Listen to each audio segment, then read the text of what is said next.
Hello বন্ধুরা, welcome to my channel. আজকে আমি তোমাদের সাথে শেয়ার করব আরও একটা নতুন ডিজাইনের গামছা দিয়ে তৈরি গয়না। এর আগেও আমি গামছা দিয়ে একটা গয়না বানিয়েছিলাম, আর সেটা কিভাবে বানিয়েছিলাম তোমাদের সাথে শেয়ারও করেছিলাম।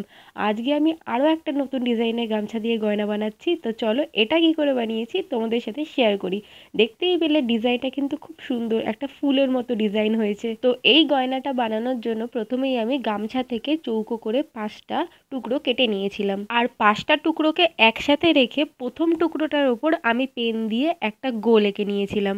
এবার সবকটা টুকরোকে একসাথে নিয়েই ওই গোলটার মাপের করে আমি কেচি দিয়ে কেটে নিয়েছিলাম। এতে কি হয়েছিল, গামছা থেকে 5টা গোল টুকরো একবারেই কেটে নেওয়া হয়ে গেছিল, বারবার করে আর গোল করে গামছা থেকে কাটতে হয়নি। তারপর ওই গোলগুলোকে ভাঁজ করে ঠিক মাঝখান থেকে কেটে নিয়েছি, যেই টুকরোগুলোকে দেখতে অনেকটা সেমি সার্কেলের মতো লাগছিল। এবার সেই টুকরোগুলোকে আবার ভাঁজ করে তার ধারগুলোকে এরকম করে সেলাই করে নিচ্ছি। দেখো, একটা সেলাই করে নেওয়া হয়ে গেছে। এখন পরের টুকরোটাকেও ঠিক একইভাবে ভাঁজ করে নিয়ে একই সুতোর মধ্যে এইভাবে সেলাই করে নিতে হবে। এই একই সুতোর মধ্যে কিন্তু 5টা ওই সেমি সার্কেল করে কেটে রাখা গামছার টুকরোগুলোকে ভাঁজ করে আমি সেলাই করে নেবো। দেখো, এখানে আমার 5টা গামছার টুকরো সেলাই করে নেওয়া হয়ে গেছে। এবার আমি এগুলোকে হাত দিয়ে চেপে এরকম এক জায়গায় জড়ো করে নেবো। এইগুলো এরকম হাত দিয়ে চেপে চেপে এক জায়গায় জড়ো করে নিলেই দেখতে পাবে কি সুন্দর আস্তে আস্তে একটা ফুলের ডিজাইন তৈরি হয়ে গেছে। এখানে আমার ফুলের ডিজাইনটা প্রায় তৈরি হয়েই গেছে। এখন আমি সুতোটাতে একটা গিঁট মেরে নেব।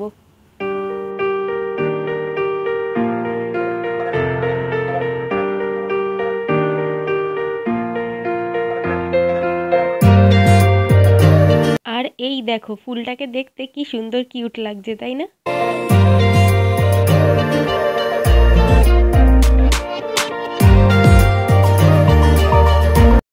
তো ফুলটা তো তৈরি হয়েই গেল। এবার আমি গলার হারটা বানানোর জন্য গামছা থেকে গলায় ঠিক যতটা আমি ঝুল করব সেই মাপের করে লম্বা করে একটা টুকরো কেটে নিয়েছিলাম। এবার ওই টুকরোটাকে ঠিক এইভাবে ভাঁজ করে নিয়ে লম্বায় পুরোটা সেলাই করে নিতে হবে।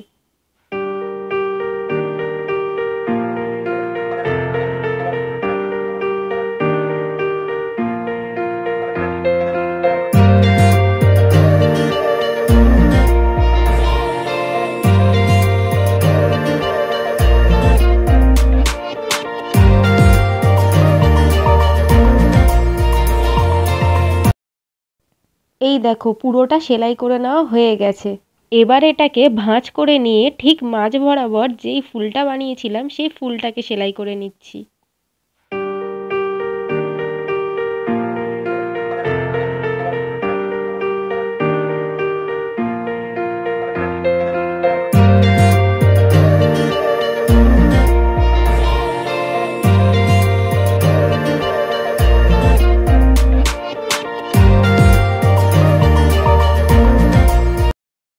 দেখো, ফুলটাও সেলাই করে নেওয়া কমপ্লিট। এবার এটাকে আরো সুন্দর বানানোর জন্য ফুলের ওপর আমি একটা কড়ি বসিয়ে সেটাকে সেলাই করে নেব।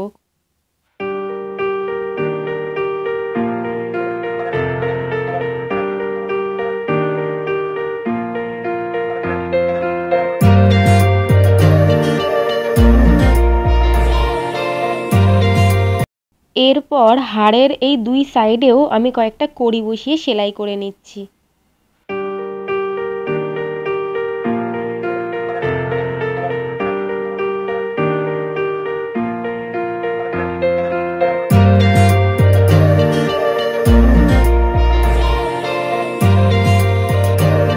আর সব শেষে হাড়ের যেই ওপরের দিকটা রয়েছে সেটাকেও আমি এরকম ফোল্ড করে সেলাই করে নিচ্ছি, কারণ এখান দিয়ে একটা মোটা লাল সুতো বা লাল কার দিয়ে আটকে নেব, যাতে এটা গলার সাথে বেঁধে পরা যায়। দেখো, সেলাইটা করে নেওয়া হয়ে গেছে। এখন এইভাবে আমি একটা ক্লিপের সাহায্যে এখান দিয়ে একটা লাল কার দিয়ে আটকে নিচ্ছি।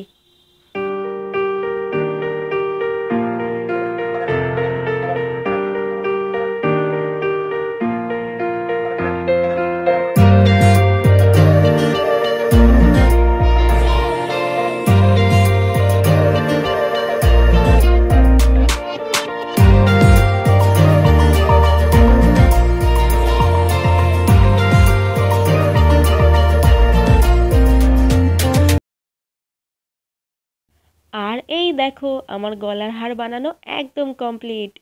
আর তোমরা কিন্তু চাইলে এর সাথে ম্যাচিং করে দুটো কানেরও বানিয়ে নিতে পারো। ঠিক যেইভাবে এই ফুলটা বানালে সেইভাবে যদি আরও দুটো ফুল বানিয়ে নেওয়া যায় তাহলে কিন্তু এর সাথে ম্যাচিং করে দুটো কানেরও হয়ে যাবে।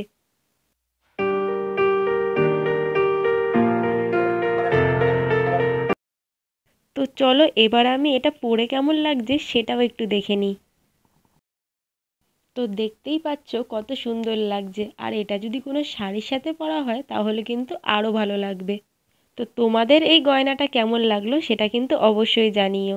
আর তোমাদের যদি ভিডিওটা ভালো লেগে থাকে তাহলে অবশ্যই লাইক, কমেন্ট আর শেয়ার করে দিও, আর সাবস্ক্রাইব করে দিও আমার চ্যানেলটাকে। টাটা।